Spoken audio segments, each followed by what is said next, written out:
James Jimmy Donaldson, but you probably know him as Mr. Beast. With over 230 million subscribers, he is the most significant force on YouTube. If you lined up 100 kids, they would be able to explain who Mr. Beast is faster than they could tell you who the current president of the United States is. Whether that is a critique of the United States education system or not is entirely up to you. For fuck's sake, his logo is on the jersey of an NBA team. That is absurd. Love him or hate him, his level of entering mainstream culture has never been done before by a content creator. Knowing all that, it's evident that Mr. Beast has had a considerable influence on the YouTube landscape. However, the question today is, what exactly is that influence? From ideas to thumbnails to how these creators carry themselves, it can all be traced back to Jimmy Donaldson. So sit back, buy yourself a Mr. Beast burger, remember this is just my opinion, and enjoy the video. So, what kind of content does Mr. Beast make? Well, if you've been living under a rock or somehow have managed to escape consuming even an ounce of his content, his videos tend to be something along the lines of, I rigged 10 people with IEDs, the one to live wins $10 million. Essentially, his videos involve an extreme challenge, a boatload of money, or both, simultaneously. Watching these videos, it's noticeable how much time and effort gets put into them. It cannot be easy to procure giant set pieces that could be out of a movie and items like planes and yachts. The man has blown up a roller coaster in the same video as running a Lamborghini through a shredder. Money doesn't stop Mr. Beast though, with each video somehow getting more extravagant than the last. Mr. Beast has found his formula, which has propelled him all the way to the top. His last video that didn't reach 100 million views was 2 years ago, and it was a YouTube original video, if anyone even remembers those. RIP YouTube original videos. However, as you can see, Mr. Beast produces at a quality and quantity which is unmatched. Is he my favorite YouTuber? Not really. I'm not a big fan of this specific genre.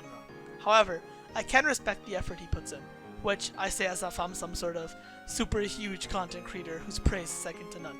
Not only did his content get him to become the most subscribed individual of all time, but it also allowed his influence to spread across the World Wide Web. Let's get into the mark of the beast now, his influence.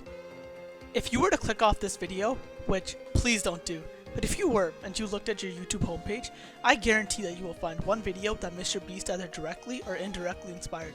Whether it's a thumbnail that looks like his, a concept or type of video that he popularized, or a video that's just one of Mr. Beast's but made worse, all the proof is right there on your screen. Now, let's talk about thumbnails for a bit. Even though Mr. Beast said thumbnails aren't crucial to YouTube anymore, let's be honest, they are. Thumbnails are an important cornerstone of YouTube. People's eyes start to thumbnails first, and then read the title. If thumbnails weren't important, then Mr. Beast wouldn't use these crazy thumbnails. That's why his thumbnails are imitated so frequently.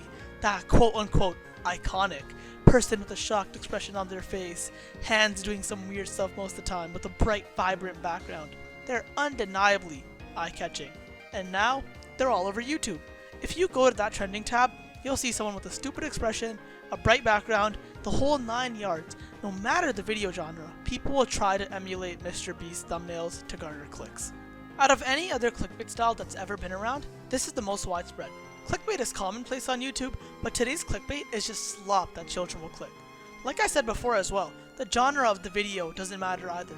If the creator wants to, they'll make their thumbnail look like Mr. Beast's, all with the purpose of garnering clicks the fast and easy way. This hurts the YouTube ecosystem. Instead of original and unique thumbnails, these copy and paste thumbnails are being used. And it's bigger than just thumbnails too. The general concepts that Mr. Beast uses have also popularized rapidly. For example, how many I did blank for blank amount of time videos do you remember seeing before Mr. Beast did his? In my personal opinion, not many. And that's just a single example. Now, I'm not dumb, and I know that people have been stealing concepts since the start of YouTube, but this broadly? Look at this. What the hell is, I forced myself to stop eating, I forced myself to get addicted to vape? These are Mr. Beast type of challenges, but they're stupid and dangerous. Circling back to the thumbnails for 1 second, the thumbnail elements I discussed are right there. The weird facial expression, the odd hand posing, and 1 second. Do you see that? The day 7 right there. I wonder, who else has a day number in their thumbnails in their challenge videos? Another example, I did 30 minutes of jump rope for 30 days. Mr. Beast concept in a different genre. This is a fitness video. And look at the thumbnail too. Day number blank, facial expression, just like the previous two. And these are just examples from one particular Mr. Beast concept. These concepts would not be here if not for Mr. Beast and his videos. Now, what about the direct Mr. Beast clones? The ones who essentially copy his videos in the hopes of getting views. These are easy to spot. Their ego and blatant disregard for morality give them away. Hell, if you searched Mr. Beast clones on YouTube, you would see hundreds of channels making fun of them. These YouTubers are not afraid of openly being Mr. Beast clones. One channel in particular, whose name rhymes with Rent Rivera, went from making videos such as, wow, this is embarrassing, 6 mistakes you'll make on your first date, to escape 1000 layers or die. Both of these videos being extremely beneficial to society. Hopefully, in 1000 years, the aliens will be able to learn that humans went extinct from 1000 layers. The point still stands. This is just one channel of many that is outright a Mr. Beast clone. There's no unique twist, no unique genre, purely Mr. Beast content ran through a filter. It's like that meme where J. Cole is writing something and that fraud Shakespeare is behind his back, copying everything J. Cole wrote. In these cases, however, Shakespeare's vision is blurry, he is writing with his non-dominant hand, and he's also illiterate. If there is one type of YouTuber who is single-handedly making the world as a whole worse, it is the Mr. Beast clones. If not for these clones, we would have flying cars, a cure for cancer, and Young Thug wouldn't be on trial right now. I'm just stating the facts. I'm not that old. I'm currently in university, so growing up, I had access to YouTube since the 1st or 2nd grade when I found it. And I don't mean to sound like an old person clouded in nostalgia like back in my day, but the change over time has been noticeable. When did the popular and most viewed content go from these original and entertaining videos like Ryan Higa, for example, to copied slob content directed towards kids and Kai Cenat fans? To be fair, that's the same demographic, but you get what I mean. So, back to the original question I had at hand. What is Mr. Beast's influence? To be completely honest, I think it's a negative one. No matter how I try to angle or perceive it, I see the flaws and the negative side of Mr. Beast's influence, content-wise. Maybe he's inspired people to do more good, to donate, and be charitable, but I didn't see any of that. I viewed multiple content creators put out quick, easy to make, and essentially fast food content in the hopes of emulating what takes Mr. Beast time to make. Is this what the post-Beast era looks like? Children want to be like the most popular YouTubers they watch. I grew up watching Dan TDM. Bless that man. I wanted to be like him when I was younger. For me though, all I needed was Minecraft and like Bandicam or some shit. Mr. Beast, as a person, he seems nice. He looks like a great person. I don't know him. I wish I did because I'd have my own amusement park or something because of him. But as an influence on content creation, Mr. Beast has become destructive to this platform. I feel like we've all noticed the staleness that is becoming YouTube. Everything is the same. Everything in creative and worthwhile gets pushed to the side. It'll get views, but it won't be a breathtaking amount. Meanwhile, and I know I've used this word a lot, all the slop that gets pumped out gets tens and millions of views. And I understand, those videos are designed to get views, so it makes sense that they do.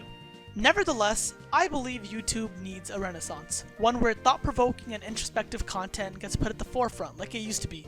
Would someone like Vsauce become as popular as he did if he started now? It makes you think, doesn't it? Am I gonna stand here all high and mighty shouting that I am the start of this renaissance? Fuck no. Not yet at least. I mean, it took me about 6 hours to write the script for this video, and it's about 10 minutes long. I know this isn't really about Mr. Beast, but this is my corner, so I'd like to have a one-on-one conversation with you at the end, every single one of you. I was surprised by just how much time goes into writing a video.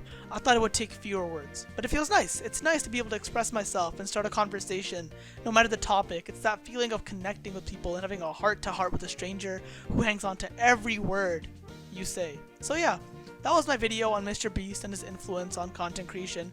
I hope you like and subscribe if you'd like to see more of me in my little corner on the internet, and I urge you to leave a comment about anything in this video that interested you. Something you agree or disagree with, or something you'd like to see me talk about.